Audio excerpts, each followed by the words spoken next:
Hello, आज मैं आपको कराने जा रही हूँ class 11 account chapter first introduction to accounting का पार्ट 3। ठीक है, मैं आज आपको कराऊंगी एडवांटेज ऑफ अकाउंटिंग। ठीक है, एडवांटेज का मतलब क्या होता है? एडवांटेज का मतलब होता है लाभ ऑफ अकाउंटिंग। अकाउंटिंग करने से हमें क्या क्या प्रॉफिट मिलता है, क्या क्या लाभ मिलता है, ये है। फर्स्ट पॉइंट है हमारा assistant to management in decision making. ठीक है, अकाउंटिंग करने से क्या होता है, हमें डिसीजन लेने में भी हेल्प मिलती है। इसके ऊपर हम बॉक्स बना लेंगे। सेकंड पॉइंट,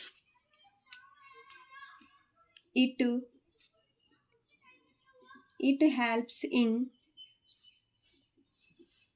डिटरमाइन प्रॉफिट और लॉस। ठीक है, अकाउंटिंग करने से हमें ये पता चल जाता है कि हमें प्रॉफिट हो रहा है या लॉस हो रहा है। Third point, it helps in determine financial position of the business. ठीक है, अकाउंटिंग करने से हमें क्या पता चलता है, बिजनेस के पोजीशन का भी हमें पता चल जाता है। इसके ऊपर हम बॉक्स बना देंगे। ठीक है, पॉइंट नंबर 4, रिप्लेसेस मेमोरी। मतलब कि रिप्लेसिस मेमोरी का मतलब है कि हमें कुछ याद रखने की ज़रूरत नहीं होती। अकाउंट में बहुत सारी ट्रांजैक्शंस होती हैं, सब कुछ रिकॉर्ड होता है, तो हमें कुछ भी याद रखने की ज़रूरत भी नहीं रहती है इसमें। नंबर 5,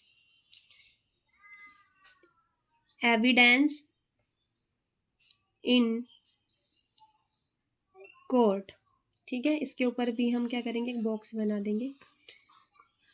एविडेंस इन कोर्ट्स मतलब कि हमारे पास सबूत भी होता है। एज ए एग्जाम्पल मैं आपको समझाने की कोशिश करूंगी। हमें प्रॉफिट हुआ 4 लाख का, लेकिन इनकम टैक्स वाले क्या बोल रहे हैं, सॉरी, हमें प्रॉफिट हुआ 5 करोड़ का। ठीक है, लेकिन इनकम टैक्स वाले बोल रहे हैं कि आपको प्रॉफिट हुआ है, इनकम टैक्स वाले, ठीक है, कि 6 करोड़ का आपको प्रॉफिट हुआ है, लेकिन प्रॉफिट हुआ हमें 5 करोड़ का। वो बोल रहे हैं कि हमें 6 करोड़ पे आप टैक्स पेड करो, लेकिन हमने क्या बोला, तो हमारे पास क्या है, एविडेंस है कि हमें 5 करोड़ का ही प्रॉफिट हुआ है, क्योंकि अकाउंटिंग में क्या होता है, सब कुछ रिकॉर्ड होता है, तो हम उन्हें सबूत दिखा देंगे। इसके लिए भी ये भी एडवांटेज है अकाउंटिंग का। Point number 6,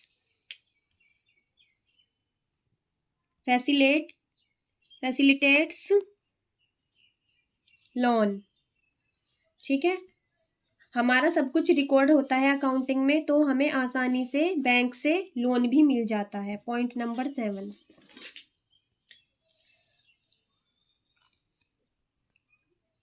facilitates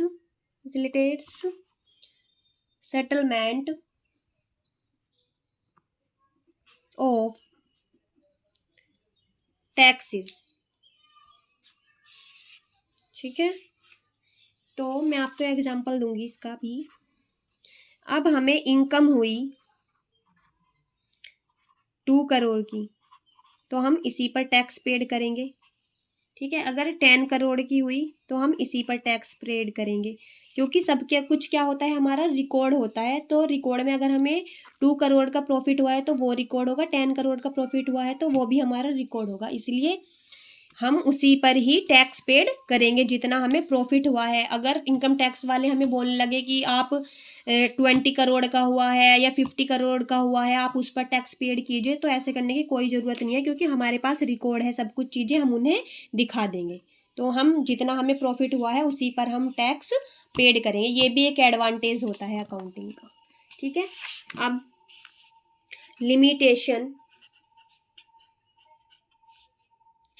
limitations of accounting. ठीक है, लिमिटेशन का मतलब होता है कमियां। अब अकाउंटिंग में कुछ कमियां भी होती हैं। नंबर फर्स्ट पॉइंट हम लिखेंगे, accounting is not fully exact. Accounting क्या होता है, फुल्ली रूप से क्या होता है, कभी कभी ये पूरी तरीके से एग्जैक्ट नहीं होता, मतलब ठीक नहीं होता है, because sometimes is based on estimates. Accounting पूरी तरीके से भी कभी कभी एग्जैक्ट नहीं होता है ये, क्योंकि कभी कभी अनुमान पर आधारित होता है। जैसे एग्जाम्पल दूंगी मैं आपको, मेरी बेटी है, आज ये स्कूल गई, इसका एग्जाम था मैथ का, तो इसने मेरे से आके बोला मम्मा मेरे मार्क्स आएंगे 100 में से 100, लेकिन मैं 90 मार्क्स का तो पेपर सही करके आई हूँ एकदम, और 10 मार्क्स का मैंने क्या लगाया है, तुक्का। तो जब इसका रिजल्ट आया तो इसके मार्क्स आए 90, क्योंकि 10 मार्क्स का क्या लगाया था इसने, तुक्का। तुक्का इसका सही नहीं बैठा। तो कभी कभी क्या होता है, अकाउंट भी हमारा अनुमान पर आधारित होता है। ठीक है, नंबर 2 पॉइंट्स,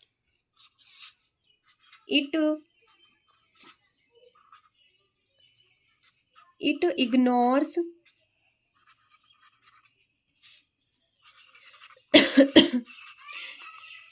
क्वालिटेटिव एलिमेंट्स। ठीक है, तो इसकी एक कमी ये भी होती है कि इसमें क्वालिटी को रिकॉर्ड नहीं किया जाता। जैसे किसी वुमेन की हॉनेस्टी, हॉनेस्ट है कोई, उसको रिकॉर्ड नहीं किया जाता। हार्ड वर्किंग को रिकॉर्ड नहीं किया जाता। ठीक है, डिसिप्लिन को रिकॉर्ड नहीं किया जाता। ये सब चीजें अकाउंट में रिकॉर्ड्स नहीं होती हैं। ठीक है, थर्ड पॉइंट है हमारा, it ignore price level change.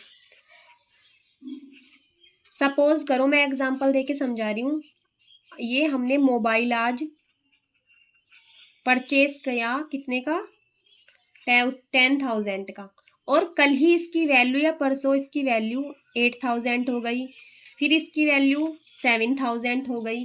तो ये हम रिकॉर्ड नहीं करेंगे। ठीक है, जब हमने ये खरीदा था। ठीक है,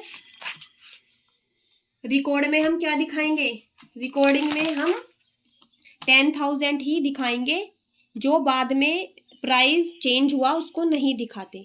ठीक है, तो ये भी इसका क्या है, एक लिमिटेशन है, ये भी इसकी कमी है कि ये प्राइस लेवल चेंज को रिकॉर्ड नहीं करता है। Number point 4, window dressing. अब विंडो ड्रेसिंग का मतलब क्या है, पहले मैं आपको इसकी इंग्लिश लिखवा देती हूँ, फिर समझाऊंगी।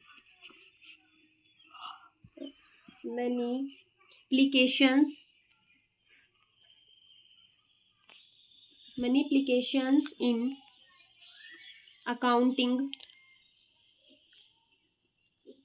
records to show higher profit. कभी कभी क्या होता है, ये जैसे हमारा रूम हो गया, जस्ट एज ए एग्जाम्पल मैं आपको समझा रही हूँ, ये है हमारा रूम। ठीक है, ये हमारा बिखरा पड़ा है, लेकिन हमें पता चला कि हमारे घर पे गेस्ट आने वाले हैं, हमने फटाफट से रूम सेट करना अपना स्टार्ट कर दिया। ठीक है, हमने रूम गेस्ट के एंटर करने से पहले ही सेट कर दिया। ठीक है, ऐसे ही अकाउंट में क्या होता है, मैनिपुलेशन की जाती है, किसके द्वारा, कंपनी के जो अकाउंट है उसका मिस यूज करके कभी कभी क्या होता है कि प्रॉफिट ज्यादा दिखा देते हैं। ठीक है, कंपनी के अकाउंट पे मिस यूज करके, छेड़खानी करके प्रॉफिट ज्यादा दिखा देते हैं। क्यों, क्योंकि अगर कंपनी को लोन की जरूरत होती है तो वो किससे लेती है लोन? बैंक से। तो बैंक को दिखाया जाता है कि हमारी कंपनी को बहुत ज्यादा प्रॉफिट हुआ है, ठीक है, उसके अकाउंट के साथ छेड़छाड़ करके, ठीक है ना। क्योंकि अगर किसी का बिजनेस खराब चल रहा होगा और उसे लोन की ज्यादा जरूरत होगी, लॉस में उसकी बिजनेस जा रहा होगा, तो बैंक तो लोन देगा नहीं उसको। तो वो कुछ लोग करते हैं ऐसा कि अपने अकाउंट में छेड़छाड़ करके उसका प्रॉफिट ज्यादा दिखा देते हैं लोन लेने के लिए बैंक से, दिखावे के लिए, जस्ट एज अ, इसको बोलेंगे जैसे दिखावा करते हैं। जैसे हमने दिखावे के लिए रूम सही किया, ऐसे ही वो अपने अकाउंट में छेड़खानी करके प्रॉफिट ज्यादा दिखा देते हैं, तो इसको बोलते हैं विंडो ड्रेसिंग, ठीक है। अब हम लिखेंगे डिफरेंस किसमें? बुक कीपिंग और एंड अकाउंटिंग, इनमें क्या डिफरेंस होता है?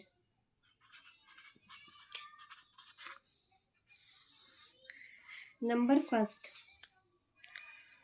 फर्स्ट हेडिंग डालेंगे हम स्कोप,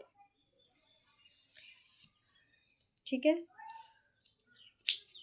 तो book keeping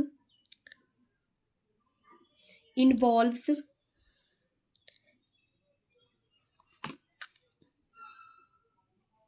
identifications,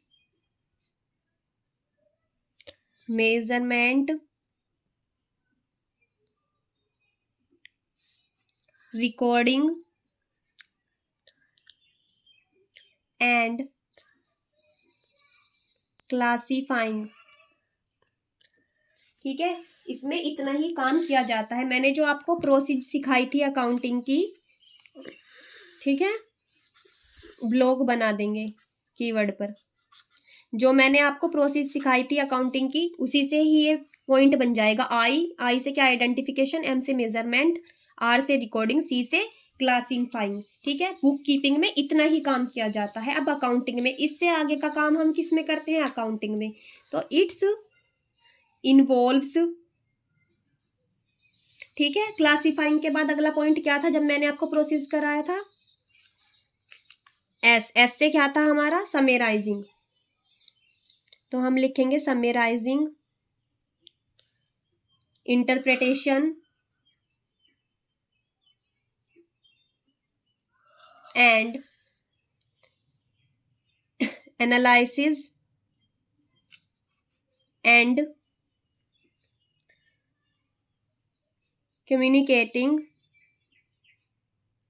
to users। इसमें भी हम कीवर्ड को हाईलाइट कर देंगे, एस को, आई को, ए को और सी को। हो गया ना वही प्रोसेस अकाउंटिंग की, IMRCSAC, ठीक है।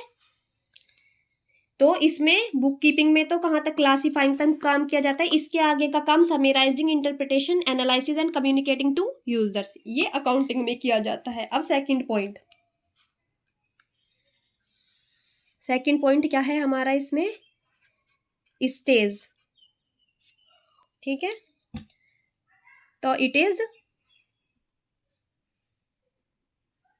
प्राइमरी स्टेज, इस पर ब्लॉक बना देंगे हम प्राइमरी पे, ठीक है। और ये होता है हमारा, it is secondary stage.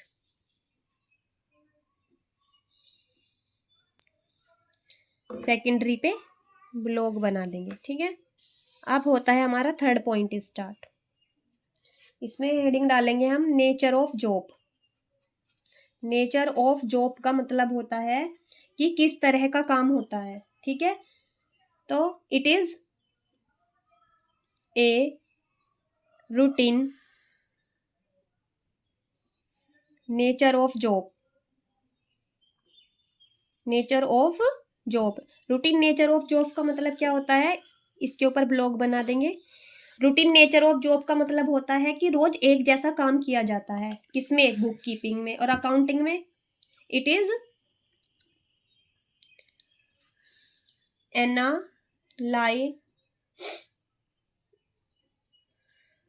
Analytical nature of job. इसमें क्या होता है? एनालिटिकल, दिमाग लगाकर काम किया जाता है। ठीक है, अब हम कराएंगे point number 4।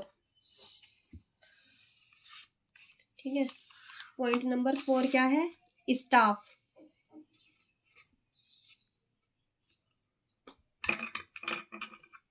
It is performed by junior staff. इसको किसके द्वारा भी परफॉर्म किया जा सकता है? जूनियर स्टाफ के द्वारा इसको परफॉर्म किया जा सकता है। ठीक है, लेकिन इसको it is performed by senior staff. इसको हम किसके द्वारा परफॉर्म करेंगे? सीनियर स्टाफ के द्वारा। ठीक है, उसके बाद पॉइंट नंबर 5 स्किल।